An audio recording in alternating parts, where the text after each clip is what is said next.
Well, hello again, everybody. Kyle Neddenrip here from the Indy Star, and wanted to talk to you a little bit about the Charlie Hughes Shootout this weekend at Carmel High School, Westfield High School.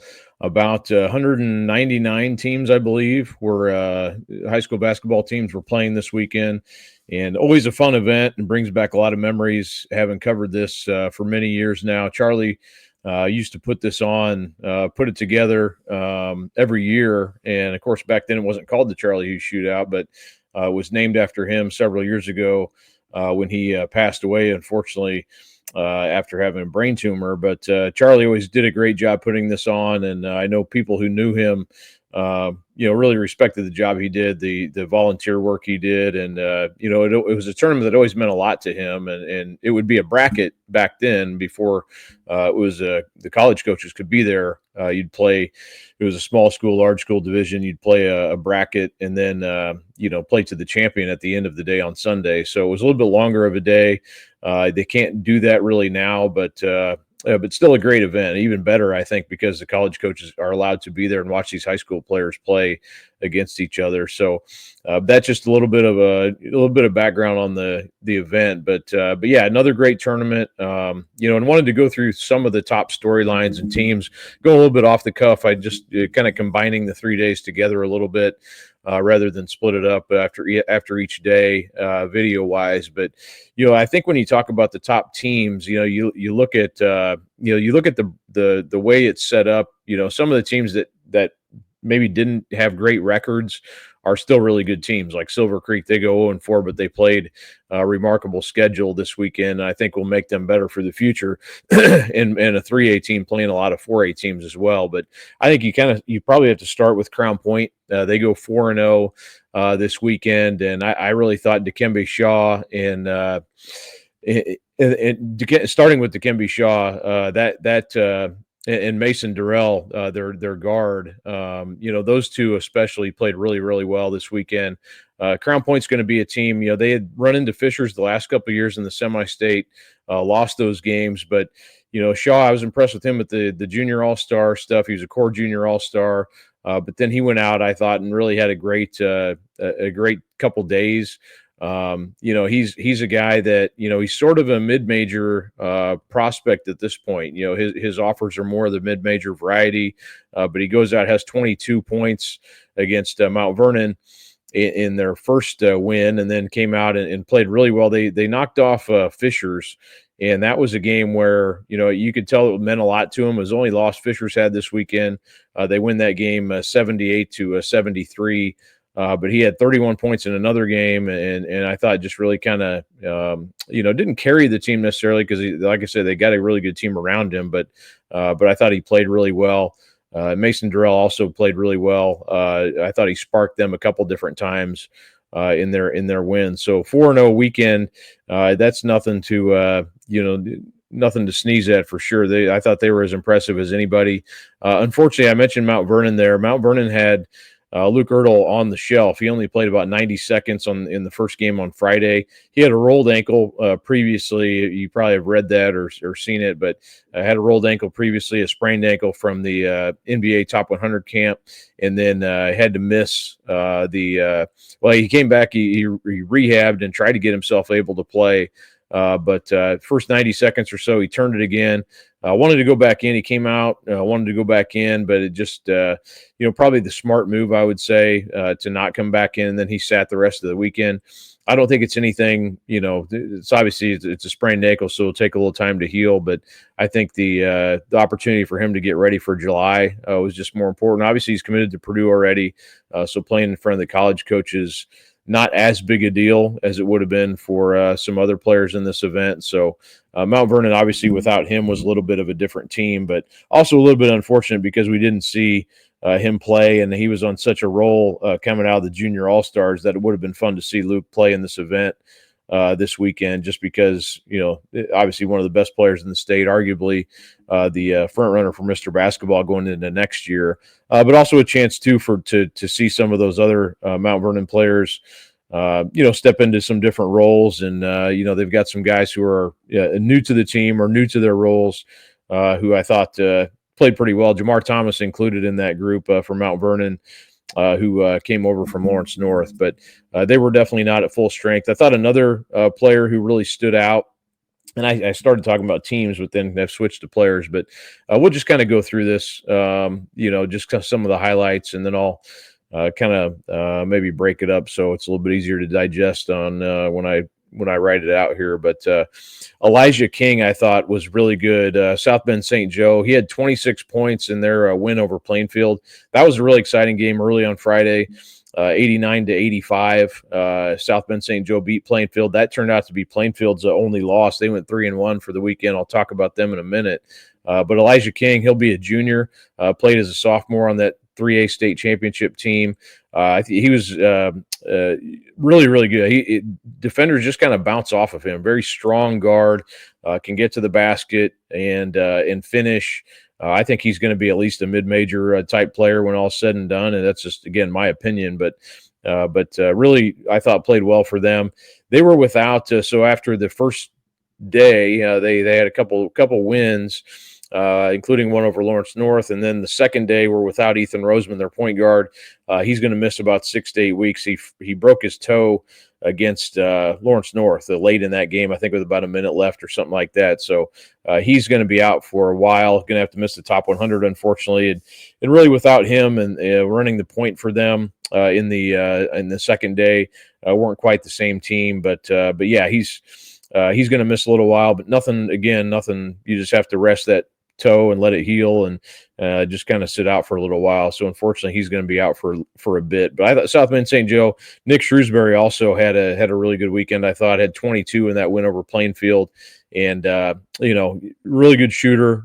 His brother obviously has been doing it at Notre Dame. I think he's going to have a big year this year, and I think Nick is a similar type of a player eventually, but he can really shoot it from the perimeter. Good size, obviously. And I had a good weekend for South Bend St. Joe. St. Joe moving up to 4A next year, so it'll be a little bit different under the success factor for them. But I think we'll be a contender when they're at full strength again. Talking about Plainfield, they, like I said, went 3-1. They lost that game to South Bend St. Joe, but then came back and won against 3 really good opponents, including a win over Cathedral. I thought was impressive. They came back on Saturday, beat Cathedral 77-71 in the blue gym back there by the weight rooms, and I was curious to see kind of how they'd handle the physicality of that game, and they just played really well. Harper Baker Lands, you'll probably be reading about him from me and others. Had a huge weekend overall. He had, I believe, 32 in the win over South Bend St. Joe. Noah Smith had a really big weekend as well, especially the first day. I wrote about him after that first day, but Noah getting some looks from, I think DePaul is probably his best, I would say, biggest option at this point. Purdue is another one that they haven't offered him yet, but definitely interest there. Darren DeVries was there watching from IU. Notre Dame's on him. So I'll be curious to see how Noah's recruitment shakes out. I think, when I watched him play Friday, I'm like, how does this guy not have more offers than he does? He really shoots it well. He projects well to the next level with his size and shooting. I think the question is just, getting more physical and playing that inside role. But yeah, he's, to me, he's a guy who should have more offers than he does, but that's yet to be determined by those who make those decisions. But yeah, he had 29 in the win over Silver Creek, and Baker Lands, who's going to be a junior, had 31 in that game, and I think he had 20 I believe that was the game. He had 20 in the first quarter. So he was just all over the place in both days. I thought he probably raised his stock as much as anybody, and we knew he was a good player coming in. But I thought he just really took his game to a whole nother level in this weekend. So good to see that. He and Landon Gilliatt too had a really good weekend. They're kind of a three-headed monster as far as offense goes. Gilliatt had 17 in that first game, and I think had 6 threes. I want to say in the Cathedral game. Again, I'm kind of running into some different games here, so I may have confused some of the statistics, but that's relatively irrelevant, I would say, but I thought Gilliatt played well all day, both days as well. So those 3, they can put up some points on you, and they did so in both days. So good day overall, I thought, for Plainfield. Good weekend for Plainfield. And just kind of going through, I'm kind of scrolling what I wrote earlier the last couple days as well. I thought, from Friday's games as well. Lawrence North, they're going to look a little bit different this year. As far as they lost Jamar Thomas obviously to Mount Vernon. They lost to Kymer Grew to Fishers, but Cam Webster's still there. Brennan Miller's still there. I think that Lawrence North team is still going to be a good group. Duke Carnes, another one who is returning as well. So I think Lawrence North is still going to be a handful for sure. As we move forward, I only saw them for one game, but I think they're going to be a team to be reckoned with, even without those guys. It is tough to lose that amount of talent. I thought they were potentially maybe the number one team in our area, like Fab 15 wise, in Central Indiana coming in. If they would have kept that group together, but looks a little bit different now for them. Noblesville, another team, I thought they went 3-1 for the weekend. Their win over Silver Creek was very impressive. They're up 31-4 in that game against a really good Silver Creek team. Silver Creek came back and made it more of a game, but I think Noblesville ended up winning that game by about 18 points, so pretty handily. And they ended up going 3-1 for the weekend. Baron Walker, and Justin Curry. Both those two guys really played well, I thought, and they're going to need scoring from those two pretty consistently. They also have some guys who can score for you, but maybe not at the level of those two. So, but I think those two have quite a bit of firepower between them as it is.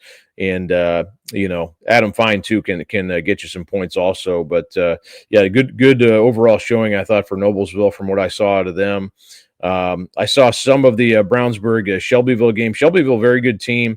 They're going to be a real handful in Class 3A. In Class 3A, Caden Claxton, really good scorer, and a lot of that group coming back for Shelbyville. Brownsburg ended up winning that game 71-64. Brandon Sharp, the junior point guard, had 16. I know he missed the Saturday. He had a football event over at the Colts complex, but thought he was pesky on defense like he always is, and made some shots from the perimeter. Krishawn Woodward also playing with Brownsburg now. I think he's going to be a nice fit inside, playing kind of an inside-outside, probably a little bit more inside, bring some athleticism to the table as well. And but I thought overall, Brandon Addison, also another player, a senior to watch for that Brownsburg team. So saw them handle Shelbyville late. That was a really good game. Dane Kuntz from Whiteland had 40 points in a game on Friday. I did not see that game, but he came out and scored 40 on 8 for 10 shooting from 3 against Andrean. So that very much was something impressive from the first day of basketball. Second day I watched Addex and Southport in the early game. I thought James Kalala was really good. They played zone, Addex did, against him, and Southport's kind of a team. They're going to be a matchup problem. They've got size, but they're going to have to be able to shoot it from the 3-point line, and that's kind of what Addex was kind of like, go ahead and try that. And Brevard made some threes for Southport. He had a good game at 23 points. I think he ended up with, and Kalala had 19. I'm serious. I think he had 25 rebounds in that game. So he's probably averaging about 20 for the tournament, I think, the way he was going. But Addex is going to be a team they just don't have much size. So they're very guard heavy. Blessed Thomas came over from Tech. He's a junior guard, had 15 in that game.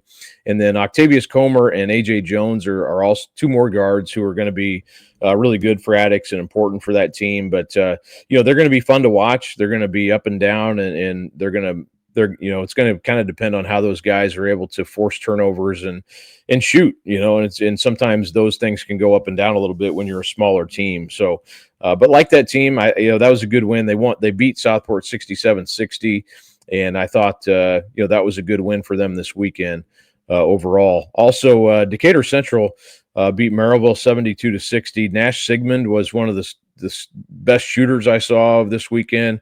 Had 28 points on 8 3-pointers for Decatur. And Elias Zapata, also a very athletic senior for them, had 17 in that game. So that was a fun matchup Charles Hardiman, a really good sophomore. I saw him in the features game for Merrillville, had 22 in that one. So Sigmund and Hardiman was a fun kind of back and forth. Decatur got the best of that, and I believe Decatur ended up 4-0 for the weekend.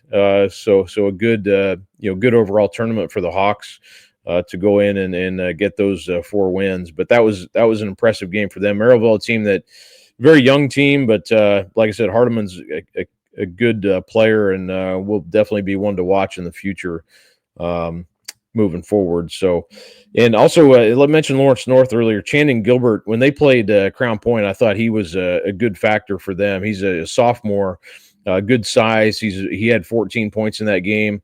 Webster, I believe, had 18 in that game. That was the game Shaw had 31 against LN. They ended up winning that game by 9, and Shaw kind of made some shots down the stretch to close that out. So that was just wanted to add that in there about LN and their team. But just moving ahead here. Again, looking through some of the things I've written already, and Isaiah Hill. He was one of the top draws, I would say, of the weekend. He's probably 7 foot. When I talked to him last, he said he's up to 7 foot now.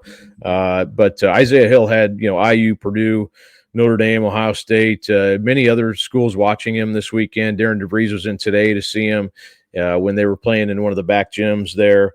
Pike is another team. They ended up 4-0 for the weekend. Really like this team. I would put them up there, with the teams I saw this weekend. They were one of the best. Their size is really impressive. Now that they've added the Lampleys, those guys are very athletic, very good players, Landon and Kenneth. And they will add some, definitely some wing size. They look like a college team out there playing. They're very big. And also they have really good guard play. And you talk about Jahari Miller, their junior, going to be junior, and I think he's poised for a very big year. He can really shoot the three, and he's just a really good point guard. He really sees the floor well.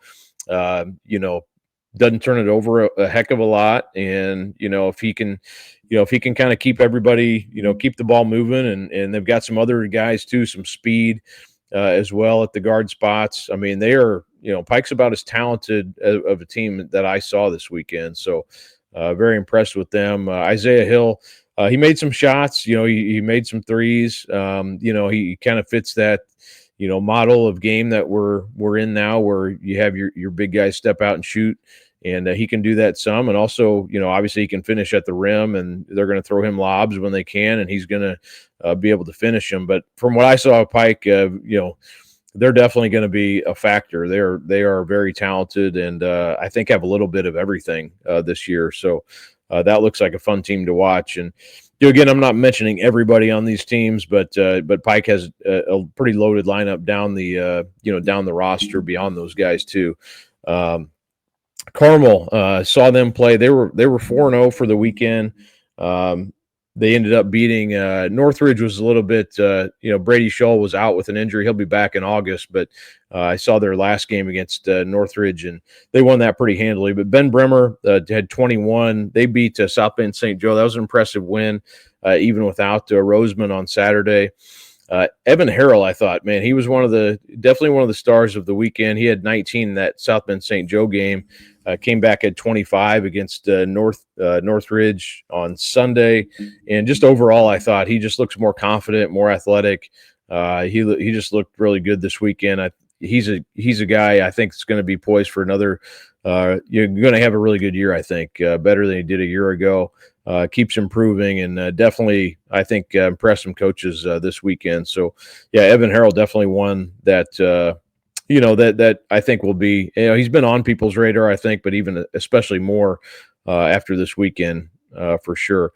Want to talk about Fishers just a little bit. Fishers, they're a different team. Obviously, they lost so many seniors from last year, but they're a team that, guard play is going to win you games, and they still have great guard play. Jason Gardner Jr. on Saturday had one of the most impressive dunks I've ever seen in a high school game against South Bend St. Joe.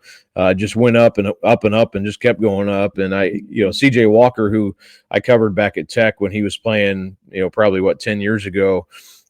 He's a new assistant there at Fishers, and had talked with Jason about, hey, make those money plays, make those plays at the rim and finish stronger. And he did that. And it's like, man, I had not seen him really do that before, finish over somebody like that. But, he said kind of enough of the finger rolls. I'm just going to throw it over somebody. And he did. And I think, Jason, I think, is one of those guys. He's going to have to, prove he can shoot it more. He knows that. He just hasn't done it a whole lot. I think he can. But there's not many guards who are that good at going coast to coast or, finishing at the rim, finishing around the basket, getting to the basket. So those things he does really well. I think the next step, just, looking for those opportunities to set people up. And then, like I said, if he's going to be there, just finish strong right at the rim. So, but yeah, he had a great moment, but they did lose to Crown Point. Crown Point did beat them. Again, not a, these games don't count towards the regular season, obviously, or count for anything once we get beyond June. But yeah, that was interesting that they did get beat, but they are losing, that senior class with Kirby Hall, Millen McCartney. You go down the list, they lost some really good players from that group that, won state 2 years ago and then almost went undefeated last year before losing to Jeffersonville in the 4A championship. So some different pieces. Cooper Zachary, I thought, again, played really well. There's not many guards. His knack of just knowing how to play basketball is you can sense that. I don't even sense it. I know how much basketball he's played in his life. He just knows how to play the game, and he's going to make tough shots. He made some sort of left-handed three-pointer at the end of that game when he got fouled and banked it in, and just kind of typical of the things he does as a winning player. I know more of his offers are probably going to be mid-major because of his size, but that's a guy that I'd want him on my team. I mean, he just knows how to play the game of basketball, and he's just really good at. It's not only the shooting, it's just, knowing how to set people up, knowing how to, take the ball away from somebody, here and there. And like I said, just has a really good knack for how to play the game. Kai McGrew, I thought, continues to get better for Fishers, the former LN player. And again, he's a guy that, depending on what happens there, I know the ruling hasn't come down officially on what his eligibility is going to be from the IHSA. So I guess we'll have to wait and see on that for sure. I would think he would get eligible. He's lived in Fishers, but we'll see on that. Another guy, Max Hopkins, is a freshman for Fishers. I think he's going to be a guy to watch in the future. Pretty good size. He looks the part for sure. And, probably things happening a little bit fast still, but Hopkins a guy to put on your radar, just a name to know, playing for Fishers this year as a freshman. I thought one of the better games too, impressive wins. I mentioned Plainfield beating Cathedral, but earlier in the day, Cathedral beat Avon 68-46. Keaton Aldridge had 21 in that game, and Julian Smith, I thought, did a really nice job defensively guarding Carry-on Berry, and then pitched in 11 points of his own. Cathedral just kind of jumped all over Avon in that one. It was 17-0 at one point, and it was a 20-point game, a large chunk of that game. So Cathedral kind of took it to him. Again, Avon's a team that, kind of turning over, had a really good senior class last year. Obviously, Jedediah Manette and Carry-on Berry back. Tyrone Elmore came back to Avon. Had been at Mooresville, so he's going to add some to that lineup as well. And then, but yeah, I thought in Avon they're still going to be good. Man, you look at that sectional though. You get, and I've mentioned, I think all these teams other than Ben Davis. I'll get to them in a minute, but you got Plainfield who played great. You got Pike who played great. You got Brownsburg, which, they're going to be good. Avon's going to be good. And then, like I said, Ben Davis might be the best of the bunch. So that 5-team sectional, again, is going to be really, really good, really competitive going into next season. That's going to be a really tough group to come out of. And then, like I said, Plainfield had come back. Cathedral, I watched that game later, and Plainfield beat Cathedral 77-71. And in that game, Baker Lance had 27 again, Gilead had 22, and Smith had 20. So, and Aldridge again had 25. So he had a good weekend overall as well. Keaton Aldridge, the Cathedral, kind of he's got kind of a, talked to him once, just kind of an old school. I talked to him once about that, kind of an old school game, physical guard who gets to the basket, really rebounds well. But yeah, he had a good weekend as well for Cathedral. should mention too, I didn't stay for the whole thing. Gary 21st Century, I was there till the end of the third quarter. They put it on Terre Haute North Saturday night.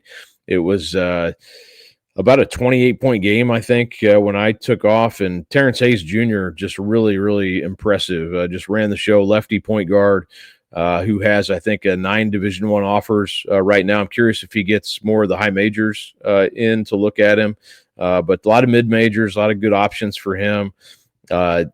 Outstanding performance, I thought, from him. And Gary 21st is going to be an absolute handful to beat in Class 2A. They have size. They have a great point guard. They have players who look like they have really bought into defending and playing hard. So really good team. I mean, that team, I think they went 2-2 for the weekend, but they're playing up against 4A teams, and they kind of looked the part of a 4A team legitimately, but looked the part of a state title contender for sure in Class 2A. So what I saw from them was super, super impressive.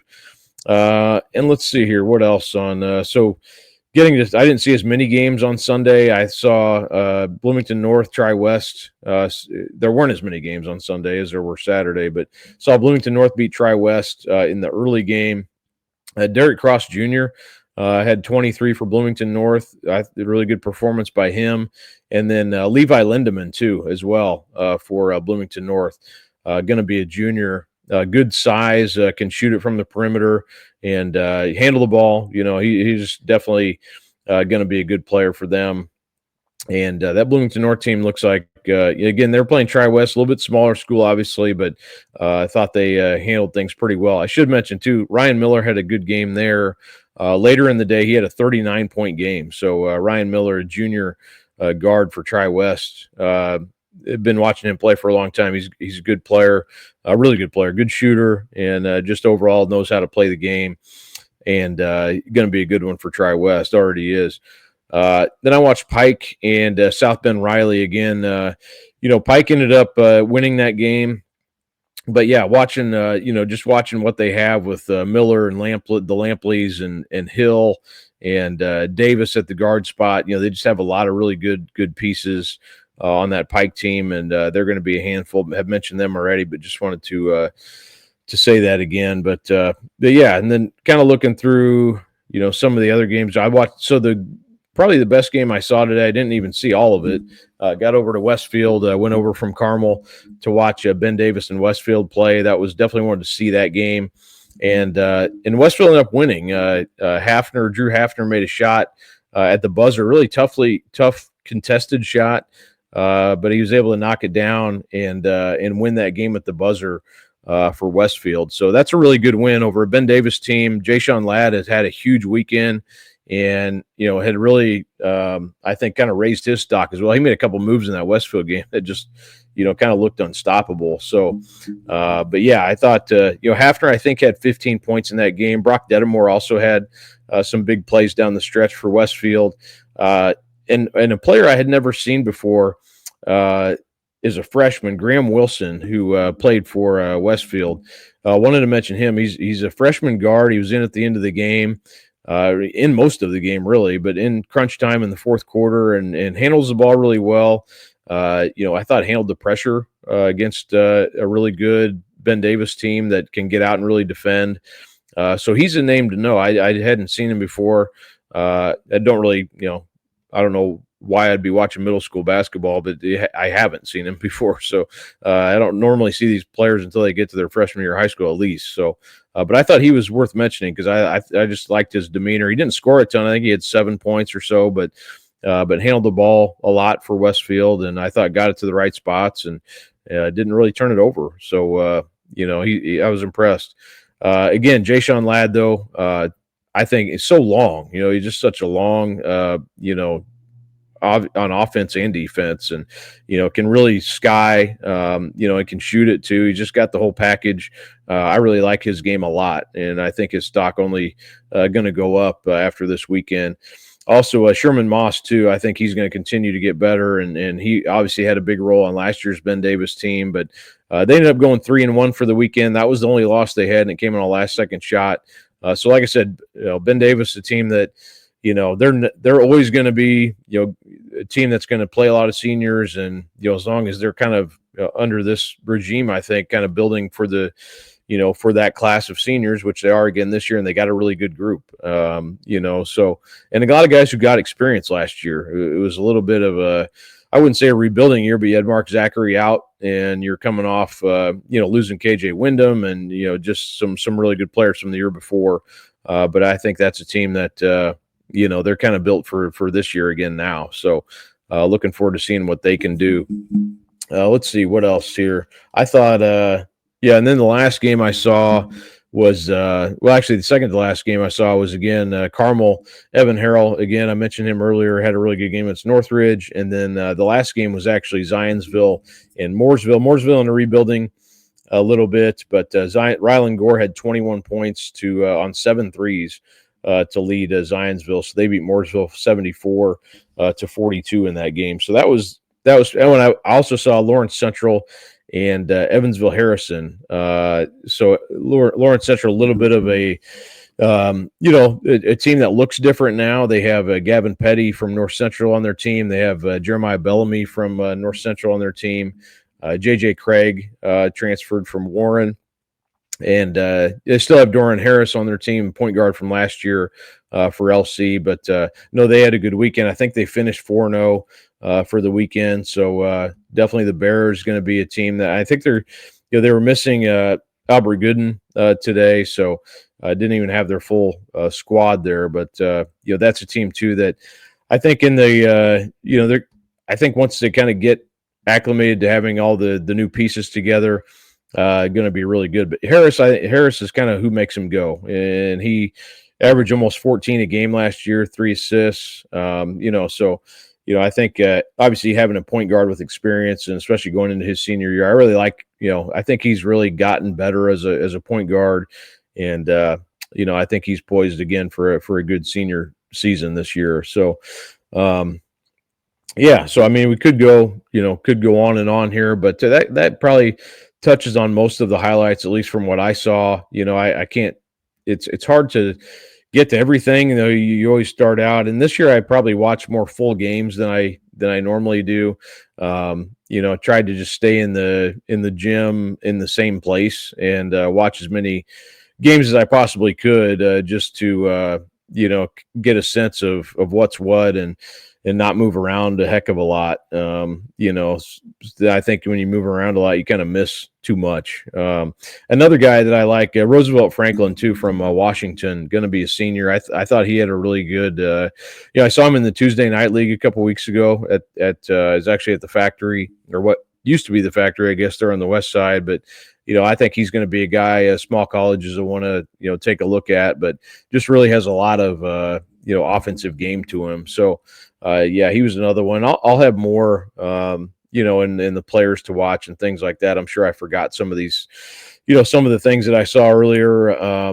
Samuel Lloyd as well. I thought from Southport, he was kind of the high-low guy with James Kalala. I think another guy with a lot of potential and, big guy, and I think has just got to get, more polished, and I think he's going to. But he's another one I think that has a chance to have a really good senior season.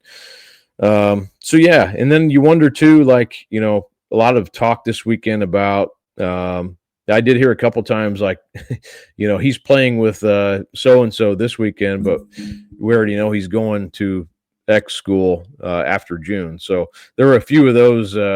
At least probably 2 of those that I heard. And then, and also what does this transfer, what does this weekend do under this new transfer rule?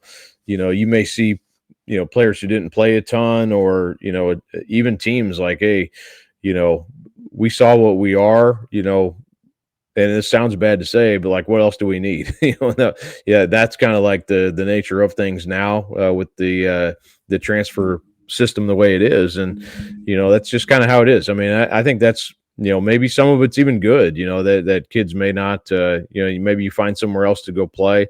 I know you're not supposed to be recruited, but maybe there's more freedom to go somewhere else, and I know that's maybe not the way it's supposed to be or anything. And again, there's probably good and bad to all of this with the new rules, but yeah, I mean, I think we will see a lot of movement after June, or even after this tournament, maybe, or people actually looking into that more. So I think that's kind of the nature of this: is you go through this weekend and maybe the rest of June, and then see what's what, because school year's going to start here in probably for some schools probably about 5-6 weeks from now.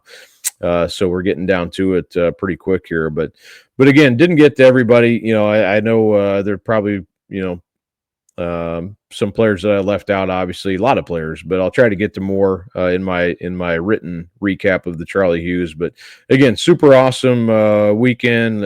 Loved being in the gym. I think I was there for pretty much every round of games, unless I only drove between the two gyms twice, or once actually, once there and once back. So didn't miss a whole lot other than just talking to people and maybe not watching quite as much, but that's fun too. So enjoy. If I didn't see you out there, hopefully see you soon. If I did, it was good catching up. Caught up with a lot of people this weekend. It was a good time, and it always is. And I'm glad. I think Charlie would be happy with what this event has become over the last several years. So lots of fun. Carmel and Westfield again. Thanks for hosting, and it was a lot of fun. So anyway, I could keep saying that over and over, but I won't. But again, hit me up if you have any questions or anything, in the comments or on email or on Twitter, whatever.